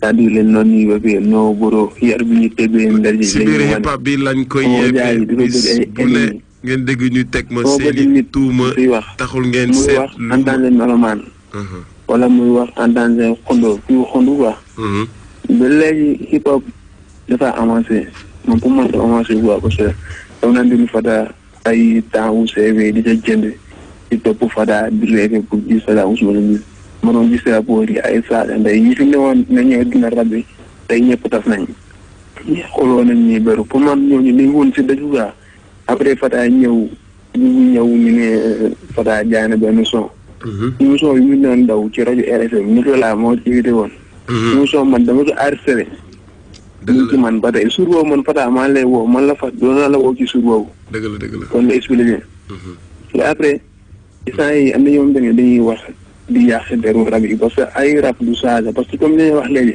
ma ne benn rab saaga la ñu bàyyi rab dem juma ñu la cay xoolee parce que gis naa ci benn album benn waaye saagul Fata fan si Fata yëpp la saaga parce que dama jàpp ne dafa ne moom képp ku bëgg Fata foog yi te am na ay mara yuy jàpp Fata pour moom saaga nañ ñëpp te moo xamul woon man ne daal man Fata leen laa leen laaj mooy xam nga jaay ñoom jërul tontu parce que pour man nit soo ko jiitoo mu gis sa ginnaaw soo jiitu du la wax dara. donc man loolu la ko wax sant yàlla xam na jaay ñu sa ginnaaw ñaan boobu ne am na benn waay bu xeex si yow. dama xeex instant yii sama ko dafa jeex billaahi. dama doon xeex si yow fu nii di xeex si yow fu ne li wax ne dafa génn sa séeréer togg moom ñëw jëndul woon en tant que rab xam naa dafa jënd en tant que pour Fata bu ñëw tontu. waaw pour man warul tontu jaar parce que ñooñu nit comme ça man su ma la jiitoo. gis la général mais su ma la jiitu doo xam ne sama ginnaaw pour man loolu la quoi. dafa gën ko lan la mooy. saa dama déggee jëlee benn Fata di doon ubbi benn studio. studio boobu Fata ñu ngi ciy dox pour ubbi studio boobu. voilà xam leen ci naa ko laaj mooy parce que dafa am benn rajo. rajo boobu ci laa doon déggee sa information yëpp DJ bi doon ko teg. mais des années daan bi tëyeetul Fata waxatul ci Fata xaw ma lan la. est-ce que mën a wax tur bi. waaw rajo RFM Nicolas. waaw boobu kooku. des années mosu. kooku waaw loolu la doon laajte pour man xaw ma dañoo porte fond mais instant yi. day dugg mu daj ci Fata dara. bon gis nga man nag maa ngi bëggee maa lay bëggee bu baax a baax a baax. mais man temps yii daan naa la woo. dëgg la. dem suut muy dem sa yàgg émission dama ci arrêté woon danaa la woo ci suuf boobu. man maa ngi déglu Fadia sama appel daan. waaw. ma ne bon merci beaucoup. merci hein. waaw merci. voilà donc juste pour dire que li nga wax yëpp dëgg la quoi donc liggéey moom loolu la quoi da ngay ñaan yàlla di. da ngay ñaan yàlla di évoluer mais sauf que animateur bi nga gis ni aussi tegatul sama sound man maa ko woo ñaan ko bu mu ko tegati quoi. yaa ngi wax Nicolas bu RFM man maa ko woo ne ko bu mu ko tegati waaw parce que en fait. gis nga waaw. te daal loolu man mu la am solution daal sa son da nga def ko son rajo moo sama rajo ba pare. dëgg la mais xaaral ma wax la gis nga hormis musique bi ak rap bi nii lii di waral par exemple coow li ci Fata yëpp man waraluma ko yàlla moo ko waral donc dama dem ba comprendre non yàlla xoolal bu ma Fada yow. déglu ma wax la Fada déglu ma. dëgg la waaw allo Fada. Fada. waaw donc juste pour dire que man maa wax loolu. parce que loolu wax nañ ko fii ci émission bi fii. je pense bien que enregistré nañ ko woon su ma buñ amoon temps bu ndaw dañ koy génnee teg ko fii parce que am na ko fi jaaroon teg loolu quoi. man maa ko woon ne ko bu mu ko tegati parce que en fait. gis nga boo dee leader am na fooy nekk ci boo dee nekk di commencer di nit ñi di nga am benn poids ci nit ñi quoi gis naa rappeur yu wax si man nit ñi dal ci seen kaw gis naa te man loolu bëgguma ko inciter quoi. dañuy fo. musique historique dañuy fo en fait. quel que soit le rap ni koy nit ñi di jëlee ci fitna ak coono ak naxar ak xol bu tàng man mënuma ko jëlee noonu parce que juddoo ma ci atmosphère yooyu su ma gisee koo xamante ni day wax si man gravement may xool ci bët yi mu leer ma ni arñ la ak mer la daf may jaaxal nga xaar Fata wàcce waaw daf may jaaxal parce que dama ni musique bi avant tout ñu dajale ko ak alal ci àdduna jaru ko quoi man côté boobu laay xoole donc man maa ko woon ne ko damay dugg samay bureau ay copains ñu may interpeller di ma wax ne ma boy bi lan nga ko def lu tax muy wax nii ci yow lu tax chaque fois muy wax ay wax yu doy waar yi ci yow comprendre jaajëf te waaw 628 81 def allo allo oui waaw Fat mu ngi lay déglu man la Mbékou comment voilà mu dara mais ziar naa la maa ngi dalu ziar foo nekk nii maa ngi ngaale yaa ngi sag jaaraama waaw man dafa am lu ma bëggoon leeral quoi ci rajo bi waaw parce que dégg naa Bibson mu lay di saaga ci rajo yi waaw mais boy bàyyi yooyu amul solo doole gars yi di wax ay wax yu ñaaw quoi moom ba mu feebaree Thiès paralysé man yow ak Tafa ak benn copine Tafa bu fi nekkoon ñoo dem seeti ko Thiès bu wax bu nice jour boobu yow tamit nga wax fa lu rafet nijaayam dëkk yow tamit xam nga teew fa teewal rappeur yëpp kenn seetiwu ko ba mu feebaree soo man su ma toogee day dégg mu lay wax leen wax yi ci rajo daf may metti quoi xam nga yow sama gaañ la dëgg la ak nu mu mën ci demee moom tamit yow yaa taxoon jour boobu ñu dem fa te ay nit lañu rek au delà de rab bi am na yeneen yoo xamante ne gars yi dañ ko war di sàmm quoi bien sûr am na solo bon loolu daal laa bëggoon a wax te tamit di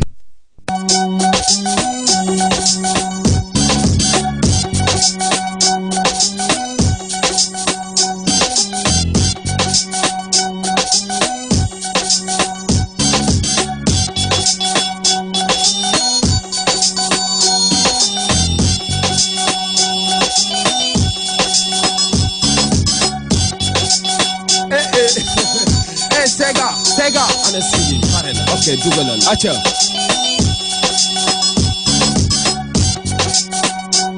Yo Top FM boo fi egg Sega gis ni rab Jolof ñu def ay jéego ak DJ Sega Karim from Khaka for real Top FM 107.0 numéro 1 sur les Nous on the black bar digga Alright, can I roll? Bangla, DJ Sega, cop the hanger.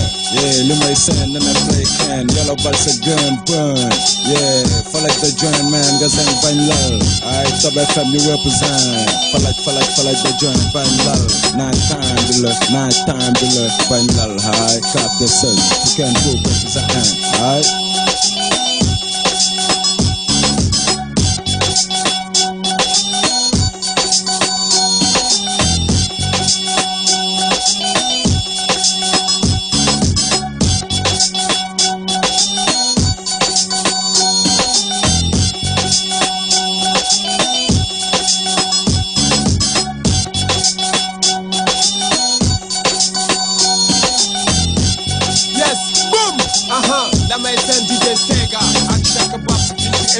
Bañ lal eh man zero nelaw yeewu fulli bët yu xonk ak yu weex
Alors bien sûr, vous êtes toujours sur la meilleure radio musicale du Sénégal, DJ Sega, Fata, sur la meilleure radio.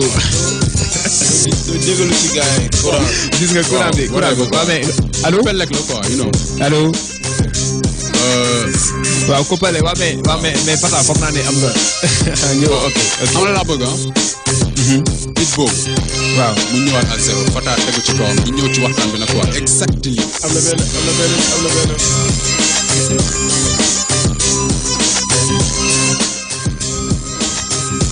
ok.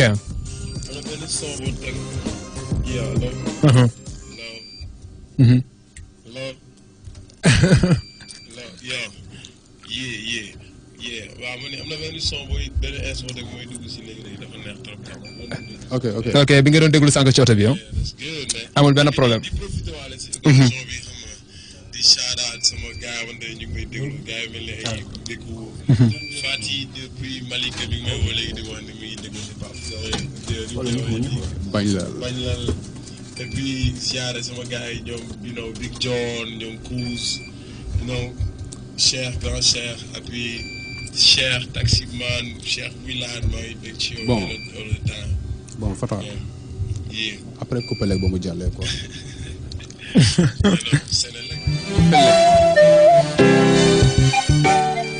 bon après ba Kopelek jàllee. dama bëgg carrément ci hip hop quoi. pas seulement carrière Fata quoi. Fata ci hip hop bi la nekk. dama bëggoon xam lu bëri ci Fata tey moom fu mu wéer hip hop parce que buñ yow rap ngay def quoi. dëgg la te rap bi am nga benn son mooy ba tey damay des si son boobu. le son du rap.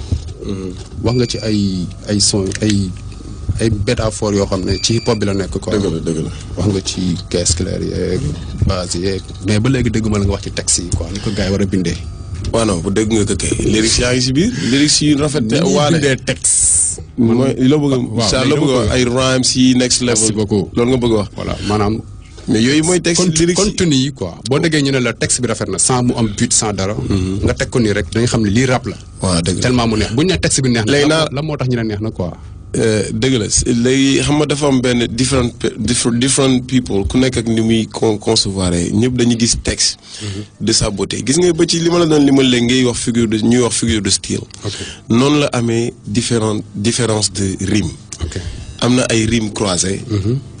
am na ay rime embrassé. am na rime débarrassé. mais am na rime forcé tamit. non moom laa lay wax ni c'est-à-dire su ma lay wax am na ñoo xamante ni. il faut que bu ñu waxee benn mot bu am benn rime fin bi mu nekk next level chaque jour. am na ay rappeur américain yoo xamante ni mën nañu wax benn benn verse ci start bi ba ci fin wu verse bi. doo dégluwaat rime bi. yenn saa yi rime aussi mën na nekk ci diggu mot bi. ci digg bi. te nga koy xaar ci biti doo ko dégg ci fin bi te doo ko dégg. donc léegi ci biir loolu lépp li ëpp solo xam nga lan la ci. mooy le contenu comme tu viens de dire. li ngay wax te je pense que Sénégal la ñu nekk te dëkk la boo xamante ni. ça il y a pas mal de rappeurs sénégalais faut pas déconner quand même. bëri na ay rappeurs sénégalais naka laa def man ba surgir naka laa def man dama toog ba yàgg di saraxu gars yi pour ñu wax ma man aussi non naka laa def ba ñëw ci toog ci bokk ci rappeurs yi gars yi di tudd. dama doon jalwaan. dama doon saraxu pour gars yi fal ma non dama daan bind li nit ñi di bind dama koy bind ba tey te dama koy rap yaa ngi dégg li may wax que Sénégal du dëkk boo xamante ni rappeurs yi dañ leen doon woo di leen wax ñëw leen siiw de non dama galéré comme rappeurs yëpp je me laisserai pas faire ça man sénégalais laa comme ñëpp.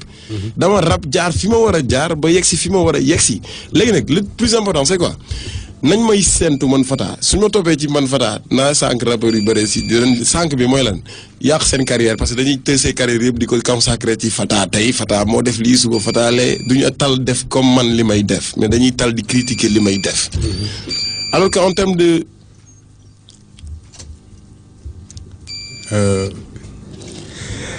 Ok, je rappelle que nous sommes sur Top FM Dakar, toujours avec l'homme FADA sur la meilleure radio musicale du Sénégal. Alors, dañuy déglu benn single bu bees après ñëwaat ci antenne bi ci 628 81 deux fois.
Hip-Hop FM 107.0. We back. El Presidente is back in the building, y'all. Put it up. Yeah. All right. Where my people at? Yeah.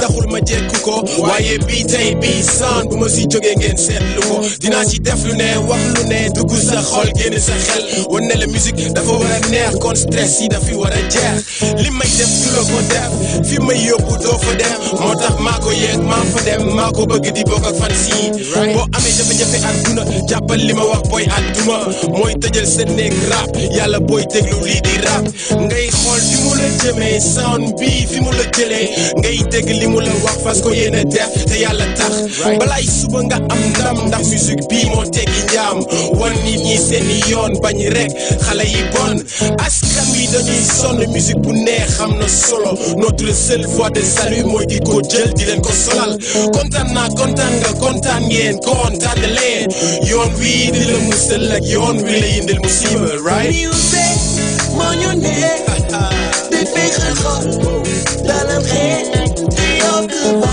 your word means hear the song 50 Cent all around represent music moo ñu neex di fexal xol dalam xel di yokk your word means hear the song 50 Cent all around represent suma xol laa ko tibbee seen cofeel ngeen cotisé xol bu nice laa ko jëndee dëgg-dëgg musique mën nañ ko tuddee di si añ di si reer di bu njogo ni ku seetaale ndekki may ci bàyyi ci bal yaay dencal xale yii lu ñu mën a lekk day yaatal xel naantal xol seetal ci ko seetal lii fas ay mbokk sas ay mag tas ay wax ju neex te lu neex ñëpp ko bëgg bu doon sa sago ñu di ko dëgg lu ñëpp bëgg am na solo addi su musique moo ko solo lu jóge ci xol mooy dugg ci xol ñaan ak soxor daan si jëlee furi mi segg ki mooy Karim taxaw ak la may seen ak liggéey segg te la may seen ci laa koy segga kenn du fekk sama téemaa di ci loxal fi ci topp FM ak liggéey segga dëgg mi dama koy segga di ko ci teg mu jekk Karim fu kàq fu biir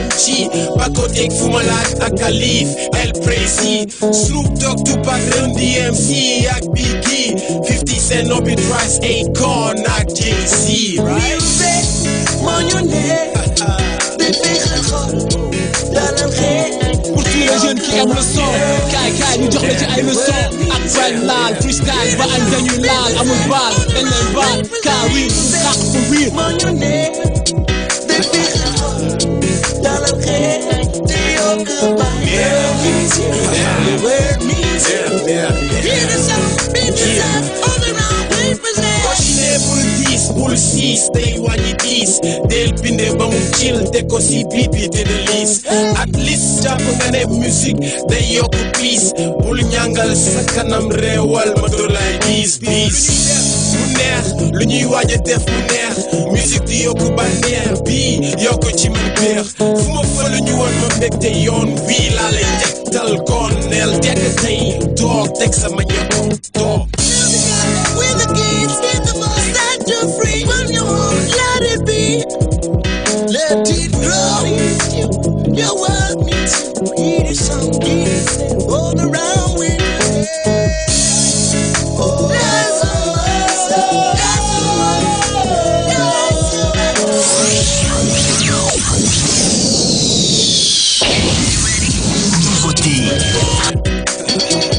Hip-Hop FM.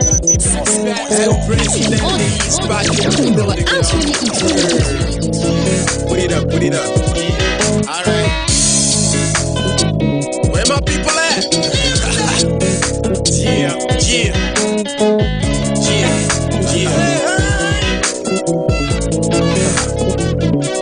Viviane mës na ma ci woo musique taxul ma jekku ko waaye bii tey bii sound bu ma si jógee ngeen seetlu ko dinaa ci def lu ne wax lu ne dugg sa xol génn sa xel wan ne la musique dafa war a neex kon stress yi dafi war a jeex li may def du la ko def fi may yóbbu doo fa dem moo tax maa ko yeeg maa fa dem maa ko bëgg di bokk ak fan si boo amee jafe-jafe ak jàppale ma booy àdduma DJ Sega yàlla booy déglu lii di rap ngay xool fi mu la jëmee sound bi fi mu la jëlee ngay dégg li mu la wax parce que yéen a def te yàlla tax balaay suba nga am ndax musique bi moo teggi njaam wan nit ñi seeni yoon bañ rek xale yi bon askan wi dañuy sonn musique bu neex am na solo notre seule voie de salut mooy di ko jël di leen ko solal kontaan naa kontaan nga kontaan ngeen kontaan leen yoon wi di la musal ak yoon wi lay indil musiba right maa ngi koy déjee you know fan su fat yëpp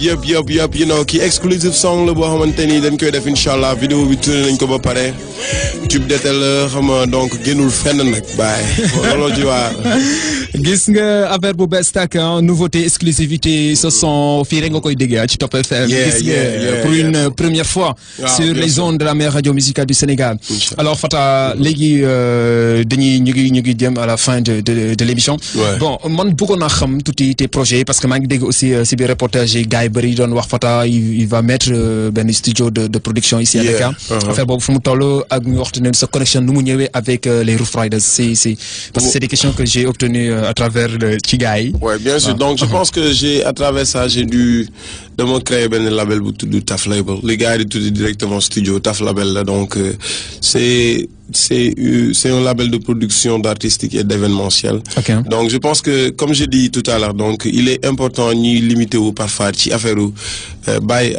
rap bi rek kese. di ci détailler mais aussi di dugg ci les facteurs de la musique être acteur de la musique c'est-à-dire organiser ay concerts yu mag di essayer di am ay contacts pour di leen andi ñuy ñëw di visiter le hip hop di def ay émissions yu mag aussi yoo xamante ni comme je te dis à l'entrée de l'émission je t'ai dit que vous avez fait vraiment affaire boo xamante ni dafa am jot di peine pour un artiste dafa soxla ñuy xam si moom aussi mais aussi je pense que benn côté bi vision bi di amee mooy artistes yi bu léegi bu ñuy ñëw si invitation yi dañ leen di war di blow te loolu mooy liy defar suñu hip hop. C'est ça. Ouais, donc dañ leen di war a di yëkkati. Ba pare ñu ci profit boobu la ñuy hip hop bi di gagner quoi pour que askan wi du ñuy xool tout le temps ci côté bu négatif quoi. Et que aussi ñuy en tant que rappeur.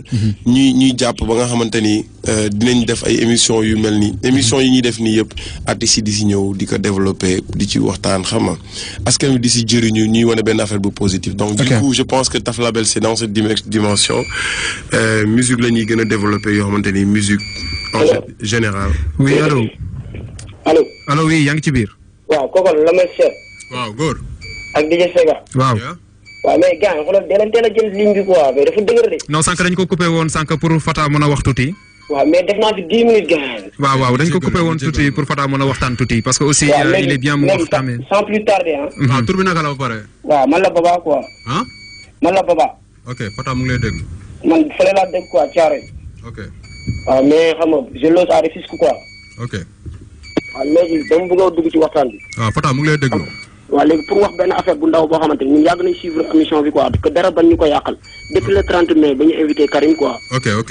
ñun lañ yàgg a dugg ci émission bi di ko déglu dañuy ñëw Thief ñoom Pakoti ñoom Kaaba affaire yooyu ñu ngi koy déglu quoi. ok léegi man dama bëgg a wax benn affaire yéen la may seen yow ak DJ Sega quoi ngeen jàppale ngir yàlla ci émission bi quoi xam nga. ñun bii rek lañ am boo xamante ni mooy réel hip hop. mooy réel émission quoi. parce que émission bi fi jàll yu bëri émission fake la xam nga léegi dañu.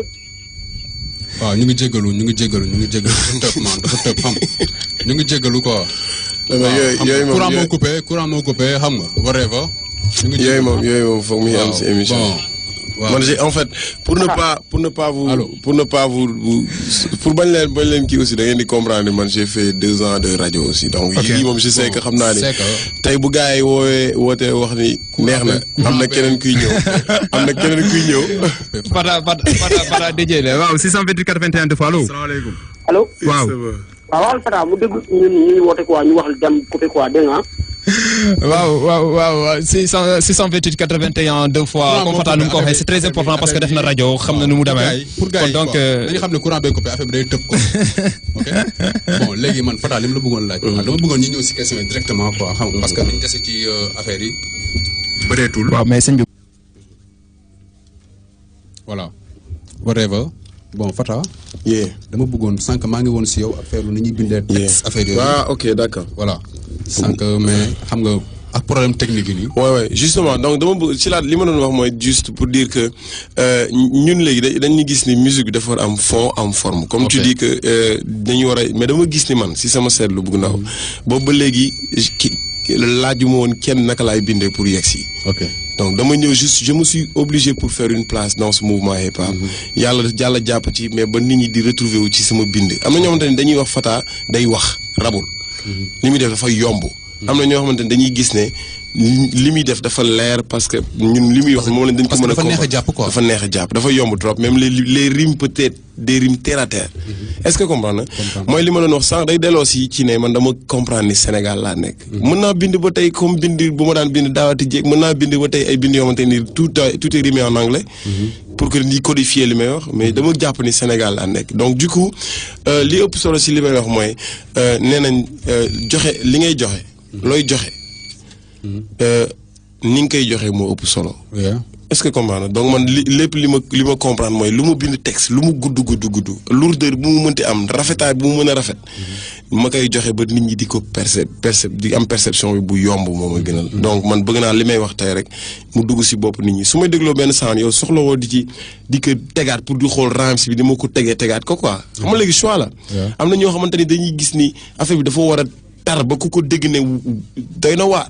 man may gis ni li may wax dama bëgg nit ki jot ko léegi parce que dama gis ni musique 3 minutes la wala 3 minutes 50 sax léegi dafa ëpp quoi. ay 16 mesures 3 couplets. bu ndaw rek yu ndaw yoo xamante ni. parce que léegi la plupart sax ay 14 mesures la ñuy bind. justement mais nga xamante ni day ndaw ba nga xamante ni boo ko waxee ki nga koy wax da koy dégg bu gaaw mu jëriñ ko ci saa si parce que léegi nag nit ñi dañuy am déggoo li ma wax ci sama morceau bés bi dama ni nit ñi léegi musique day yaatal xel naatal xol seetal jikko seetal lii fas ay mbokk sas ay mag tas ay wax c'est-à-dire dama dem ba wane ni rek ne dafa am beneen objectif bu dul toog di prouver sa bopp ne man mën naa rap mën naa bind mën naa rap donc dafa dépasser loolu yow soo rabee léegi bu rafet nga bind ko ba nit ñi commencé la xam leneen nga lu dul rappeur kese leader d'opinion nga nit ñi dañ lay déglu da nga war am dafa am benn personnalité bu nit ñi di xaar si yow donc je pense que bu fekkee da nga nekk rappeur di bind texte ba am yenn fu la nit ñi teg am na benn dépassement boo war a am pour nit ñi fa lañ lay xaar au-delà de texte parce que kii bind texte artiste bi bind texte c'est un poète. kii bind texte bu rimé bien rimé mooy poète yi ngay dégg ñuy jaay seen ay bouquin ay seen ay kii yu mag di ko jaay xaalis dafa war a am préliminaire. dafa am ba pare war a am prix am njëg. est-ce que comment la bëgg wax te nit ñi comprendre li ngay wax ay boo may wax ay poète bëri na poète yoo xamante ni tey seen valeurs yi ñu am si àdduna ci bind bi ñu doon bind di ko rimer muy am sens ci la bokk. waaw mais léegi bu dee da ngay musique bëgg mu nit kii mu jëriñoo ko bu gaaw donc da nga koy wax. léegi sooy bind sa texte. mu dem ba am ay rime yoo xam ne. waaw rime forcé la quoi. rime bu ñu forcé am na quoi. rime boo xam ne dafay ñëw. nga forcé ko pour mu génn quoi. te franchement fi nga ko teg noonu war ko foon teg am na leneen la fu mënoon teg. bon xam nga mooy li ma wax gis nga boo xoolee bu baax li andi nit ki ba mu taxaw dama mos déglu benn artiste américain bu mag bu joxe benn cahier ne bind leen si mu def spectacle ba pare ne bind leen si ku nekk li mu xalaat si man 90% nit ñi dañ ci bind ni da nga ma neex dañ la bëgg da nga ma neex mu ni leen bëgguma dégg loolu parce que dafa mel ni mokke la ci man dafa mel ni bi may commencé gisoon ngeen ma da ngeen ma jàppalewul bi may tàmbali dafa leen wax ni yéen fu ngeen nekkoon man bi may fanaan ci métro yi mooy pour wax la ne la nit ku dem ba nit ñi xam la tey bu dee donte ñaari nit la jar na respecté jar na respecté ci liggéey bi mu jot a def lu mu ndaw Fata bu lay nit di clash dama def émission hip hop bu tudd Free hip hop generation bu am succès ma def j'ai fait une compilation bu tuddee ko Free Concept pour lan du ma wax man yenn ñaata rapport ñoo ma jiitu ci mouvement bi consacré wuñ seen live ci biir ci underground bi ñaata émission télé laa def muy am succès tey ma koy reprendre te amoon jot j'ai passé bi hip hop feeling di stand by yëpp nekkuma fi maa ngi États-Unis juste pour dire que damay ubbi sama email adresse di xool ay rappeurs ay nit ñi di ma woo di ma envoyer message naan ma foo nekk ak hip hop feeling donc damay bàyyi dara ci man waxatuma la ci sama carrière mais dama ñëw pour di soutenir à ma manière si mouvement hip hop bi pour lan may mériter ay yenn jalousie wala yenn clash. bon léegi en ce qui concerne Fata xaaral ma wax la rek s'il te plaît. waaw non justement mais da nga may bàyyi ma développer parce que xam nga boo ma waxee benn affaire boo xoolee dama lay répondre si dans tous les sens man. ok pour wax la ne la c'est que bëgg ñu koy tënk parce que temps bi moo tax sànq may insister naan di leen blow nit ñi dañu war di blow ñi jara blow. ok man je me suis fait ma place. ba pare man dama ñafe ba yàlla dimbali ma ak yonent bi salaam man mosuma jaar si loxo producteur bu moo defar man mosuma taxaw ñu may jàpp ji bu may wax naan ay Nicolas nan bu mu tegati sama sound c'est parce que je vois que siiw naa avant RFM di am. donc dama koy excuser wu ci juste pour wax que ne ko yàlla rek laa gëm ak yonent bi salaam man de fond en comble je te parle honnêtement iñaanew ma doomu aadama. rappeur na am ay milliards ku dul rappeur na am ay milliards. soxoruma iñaanuma si doomu aadama yàlla rek laa gëm ak yonent bi. mais li may liggéey bu doon sama sago naa ko bokk ak ay yeneen nit ñu partagé ko. yaatu naa ci li may def. bëgg naa ñëpp génn ci mouvement bi. soxoree moo benn rappeur. léegi Fata. vas-y naka ngay mën a organiser ngay présenter hip hop feeling. muy daw TV. xam nga ni am na ay fans yoo xam ne. par exemple am na ay rappeurs yoo xam ne dañ ne tey comme par exemple ma jël benn exemple ndaw muy Daddy Bibson quoi. am na ay fansam yoo xam ne dañuy seetaan hip hop feeling. te chaque hip hop feeling am na guest star bu ci ñëw. dëgg la est-ce que tey yow di nga mës a woo Daddy Bibson pour mu ñëw nekk guest star. léegi kaay ma wax la benn affaire nga comprendre ko. ok léegi ma wax la man bi ma nekkee rajo boo ñëpp leer nañu Bibson saaga na ma ñaari yoon si texam mais invité naa ko rajo mu ñëw. te bi déglu moo la rek. te war na nga seeti ko. non waxuma sax loolu. loolu c'est personnel en fait. ok c'est personnel invité naa ko rajo. mu ñëw bi mu ñëwee émission bi on n'a pas pu finaliser l'émission amul objectivité. parce que li may wax yëpp yow man mi la invité man rek ngay saag man ngay wax li la metti amul objectivité. il faut dañuy waxtaan mais il faut être raisonnable. gis nga li tax clan yi ngay gis Amérique muy bëri ay clan da ngay dégg ay Dirty South dégg ay West Coast da ngay dégg ay clan yu bëri parce que man West Coast laa nekk man New York Yonkers laa lii laa gëm ñii laa gëm li ñuy musique nii laa gëm donc man damay biif ñële mais faalewu ma leen xaaruma leen ci dara damay yor sama émission damay yor sama ay nu may solo damay am samay style sama bopp laay défendre soxlawu ma beneen gaanu East Coast di ñëw di defar sama mouvement. donc am na benn clash boo xamante ni day différent bi 50 Cent ñuy clash nu ñu koy waxeeti Ja Rule. da nga gis différence bu leer. da nga gis ni Ja Rule is a part of the Murder Inc. kii ñëw nekk G-Unit soxlaateen teewuñu doo ma soxla du ma la soxla. parce que da nga déclarer guerre yow léegi guerre bi. ci action yi la ci paroles yi la d'accord ci lyrics yi la mais aussi ci activités yi ñuy am ci musique bi la soxlaatoo sax Fata soxlaatoo émission Fata soxlaatoo lépp lu Fata di yëngu le problème mooy boo demee ba organiser ay hip hop feeling par exemple Fata nekkatul rappeur. waaw justement yow déggoo li may wax de yow di comprendre bi dama koy tënk mais man bi may invité rajo dama la wax tontu ba pare bi ma invité rajo Bibson laa invité rajo mu ñëw mais presque man daf ma doon saaga rek loolu laa la bëgg wax. ok yow nga invité ko quoi yaa ko invité. man may invité maa ko invité te xoolal c'était ça par rapport à son album. mais on n'a pas pris le temps de développer son album. est-ce que xam nga li mu bëgg wax. xam naa baax li nga wax. waaw donc man sama jaan day wàcc si loolu. man aw ma woon dama lay wax benn affaire nga comprendre. man ragaluma affronter kuy wax sama ginnaaw man ragaluma la affronter jàkkaarloo ak yow. parce que aw ma jotu di wax si ginnaaw benn artiste. xurum xaax la salaamaaleykum Sénégal ñi bëgg ñëpp. what's up. bu fekkee ni antenne bi. salut. Sans léegi maa ngi fi quoi bi na antenne bi gars we back. El Presidente is back in the building, y'all. Put it up. All right. di jégalu big up xurum xaax la mi ngi big up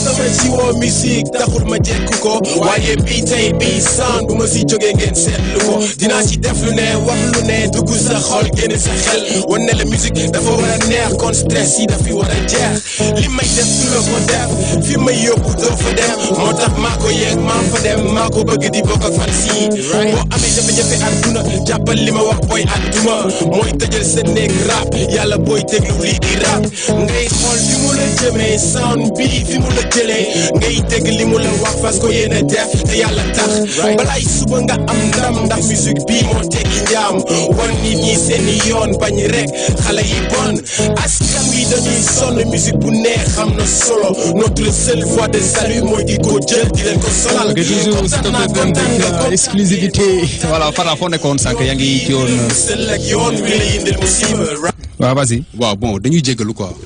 parce que Karim moo ñëw dugg ci biir studio bi. Blow man foofu dama bëgg Fata mu leeral ma quoi parce que Karim. waaw dafa mel ni parce que Karim dafa mel ni nekk seen diggante quoi je ne sais pas quoi mais ñu ngi jéggalu encore une fois di jéggalu Fata quoi en même temps quoi parce que bon attends parce que tamit dañu am suñu responsabilité ci affaire bi quoi xam nga nag visible dafa doon nelaw je ne sais pas bon ñu ngi jéggalu quoi. non amul benn problème non je pense que mooy li ñuy waxtaan rek gis nga musique bi ku nekk ak ni muy gisee waaw mais léegi li ma bëgg nga mu leer sa bopp mooy su fekkee Fata neexu la ak li muy def mais da ngay def sa yoonu bopp nga bañ a xool li Fata di def bul gis c'est la logique des choses su fekkee li may def la neexul ba nga naan kii xoolal I don't care I'm doing my thing better than him that's what it do c'est il faut être logique quand même yow man jàngaluma la rap bindaluma la texte waxuma la nga ñëw yaa ngi def sa émission ñaanuma la dërëm maa ngi dox sama soxla maa ngi voyager su ma waree voyager je t'ai rien fait waxuma si yow lu ñaaw saagawuma la je fais ma chose mouvement bi ñëpp a ko bokk ku nekk na def li mu war a def and that's it that's what it is faut être logique c'est dommage pour le rap sénégalais mais je compte à revenir si détails yooyu le rap sénégalais doit dépasser ces états d'esprit dañu war a évoluer ñun dañu war a évoluer te évolution état d'esprit la d'abord dañuy màgg ci ñun ci suñu esprit balaa ñuy yegg ci quel que soit alpha mais donc je suis vraiment désolé mais j'apprécie beaucoup cette émission mais je pense que si c'est à 100% rap sénégalais aussi yéen ñiy présente émission yi da ngeen koy gën a yóbbu ci dimension de luxe c'est-à-dire luxe lu gondiwul léegi Baye Faale yëpp ñun xam nañu Baye Faal xam nañu woyof lu yëpp mais gis nga musique bi tey bu dee musique la saayir la lu gondiwul du dem te man dama gëm ni hip hop bi dañ ko war a yóbbu on the next level dañ ko war a yóbbu ñoddi ko ba nga xamante ni ku nekk sa gaale toog di seetaan di nga ni gars yi ay nit yu moderne lañ ñuy yeewu lañ te ça n'a rien à voir ak bind texte bu dëgër wala casse pour askan wi amul problème defal nu mu la neexee mais après tu es représentatif c'est-à-dire da ngay représenter sa personnalité say wax ci say jëf ci ni ngay waxee si nit ñi ak ni ngay comporté woo donc j'en profite pour vous remercier aussi sa tur bi sànq ba léegi dafa xaw a graaw la may sen lan la sa tur dëggantaan bon sama tur dëggantaan c'est non jëma lan la LAMAI-SE accent gi N la may sen lan la bon boo ko tasee di nga ko gis par lettre quoi ok non parce que sànq ba léegi dama bëggoon comprendre ndax tur wolof la wala affaire tur wolof la ok waaw léegi Fata wax ñu tuuti li si sa kanam quoi wax ñu tuuti li si sa kanam tuuti. waaw liggéey rek man moom bon damay liggéey. parce que jot nañ benn single ndax single bi doon ko tas pour rajo yi nii wala. oui man je pensais que yegg si na fi ñëwagul ci yéen. bon jot na ko Kia jot na ko. Kia moo ko jot quoi ci rajo bi. non yéen a ngay jot à la kuleyaalin. ok inchallah donc j'en profite pour dire que benn compil la boo xamante ni dama ko génne benn morceau la bu ma génne nii rek man bon. sama album sax d'ailleurs tout le temps moom mooy nekk si kaw quoi tu vois que damay def naa ci diggante bi les gari papen def naa ci lii mais juste ay morceaux yu may def tout le temps. pour am na benn son bu ma fekkul si wala sa album la boobu bu bàyyil kimi je ne sais pas. non boobu dama ko defoon na pour mouvement anti tabac. bàyyil kimi bon maa ngi son boobu man maa ngi son boobu. oh yeah maa ngi son bi. sa cancer bi bettuma xanaa da ngay kimi. Omar Sow bàyyil kimi John bàyyi na tox yow da ngay kimi. kan man xool ma. bon xaw ma ndax da ngay kimi. ok da ngay tox mais kimi lan. tox cigarette wala nëboo. lu mooy safurla question la rek. waaw kon seen ak Alsane yow bàyyil kimi yow. gars yi waaw ñu bàyyi kimi ba quoi. mais maa ngi bëgg bu baax a baax DJ Sega bon j'aime bien ces concepts d'émission mais sauf que man. sama cadre sama cadre artistique. non il a fallu parce que dama prévoir vraiment. bañ a nekk ci biir dimension ay werante kuy wax day wax mais man bëggatuma di dugg. mais il a fallu parce que plaisir la franchement. non justement bu ma la woowee il y avait pas mal de choses parce que gars yi dañuy wax lu nekk dañuy déglu nekk. man je suis venu dans le hip hop juste pour defar comme ni nga ko waxee. mais man j'aime bien on est là pour defar on est là pour travailler man duñ ma ne Fata dëmb la ma ne ok dëmb la. donc j'aurais préféré que Fata tey mu toog Sega toog bu ñu xamante barki démb la il faut gars yëpp ñu xam ko. oui dëgg la on s'est tase nañu ci rajo. ñu bokk émission biir. Dakar FM. ma ne la dama lay invité lundi sans façon. damay seen sans façon mu ne ma damay ñëw.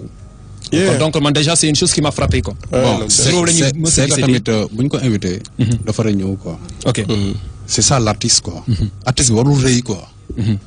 bon man je ne sais pas quoi parce que tase nañ mos nañ tase ay concert tase nañ village artisanal bu Soumbédioune parce que maa ngi la ko doon tegal fii benn concert. je ne sais pas. maa ngi naan la le 6 juin dama bëgg ñu def benn émission. parce que pour ñu dijjee ko sa benn fan bu dëkkoon Rebeuss tudd Abdou Doxansi décédé. maa ngi la ko doon wax pour ñu def anniversaire. man la damay voyage. waaw mais. waree fa quoi après gisante waat. dama voyage. voilà bon mooy loolu. man maa ngi ñëw le 15. voilà parce que c'est ça man je pense que c'était ça. et puis comme booy ni ñu koy waxee di naan ay bañ laal ay nii ak nii bañ laal c'est là pour tout le monde ah. c'est que damay wax c'est une émission qui est là concept bi voilà. ouais mais bëgg naa aussi hein. C'est vrai que bañ laal c'est un esprit bien nice et tout africain sénégalais. Fata bi mooy deuxième fois mu ñëw ci bañ laal. bañ laal bu mu fi ñëwoon boobu Témoin FM la woon. man ak Poupa bañ lal la tuddoon ah. boobu tam bañ lal la woon quoi. ana Zé man ak Poupa Zé. ana Zé saa bi muy Kaver. man li may def nii moom ma ko jàngal. dëgg la you know Fata ba mu koy njëkk a gis DJ Liz la woon. oui. moom ma njëkk won yoon bi.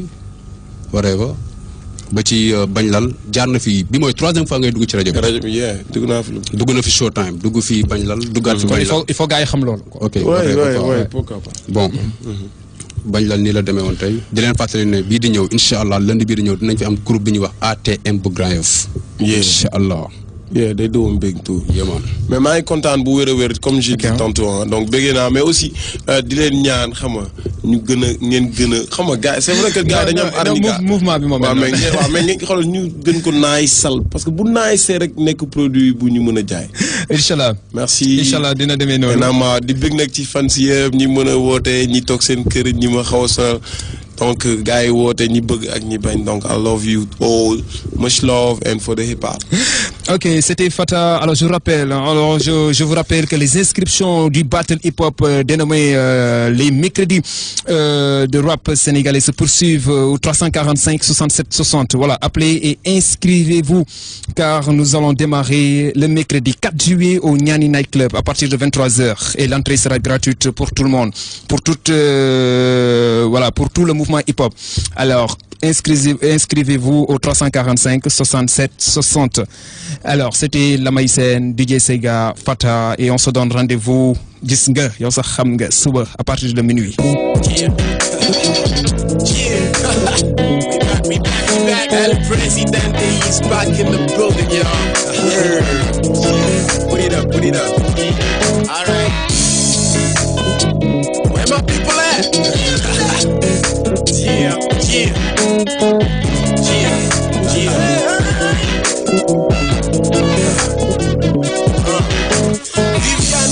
ci woo musique taxul ma jekku ko waaye bii tey bii sound bu ma si jógee ngeen seetlu ko dinaa ci def lu ne wax lu ne dugg sa xol génn sa xel wan ne la musique dafa war a neex kon stress yi dafi war a jeex li may def du la ko def fi may yóbbu doo fa dem moo tax maa ko yeeg maa fa dem maa ko bëgg di bokk ak fan si boo amee jafe-jafe àdduna jàppal li ma wax booy àdduma mooy tëjal sa néeg rap yàlla booy déglu lii di rap ngay xool fi mu la jëmee sound bi fi mu la jëlee ngay dégg li mu la wax parce que yéen a def te yàlla tax balaay suba nga am ndam ndax musique bii moo teggi njaam wan nit ñi seeni yoon bañ rek xale yi bon askan wi dañuy sonn musique bu neex am na solo notre seule voie de salut mooy di ko jël di leen ko solal kontaan naa kontaan nga kontaan ngeen kontaan leen yoon wi di la musal ak yoon wi la yindil musiba right music moo ñu neex